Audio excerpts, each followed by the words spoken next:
yw fan wyl gariad yn caru dwy neu dair, ac yn ei cadw'n fodlon bob marchnad a bob ffair. O peidiad atau feddwl fod hynny'n boen i mi, rwy fi mor hydd ac yn tai i garu dau neu dri.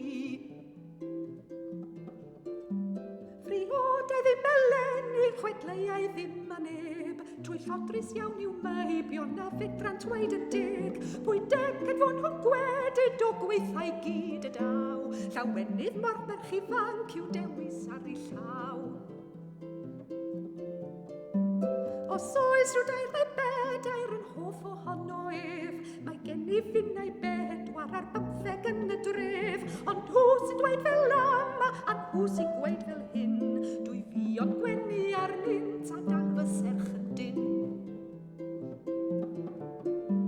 Fe wyd fy mod yn aiog oherwydd gwryd fy moch, os gwrydau fy'n welw, fe wrydau hynna'n goch, a gweda fan ei wyneb, a gwyneb dewr bob dyn. Llawenydd merch melynydd i'w caru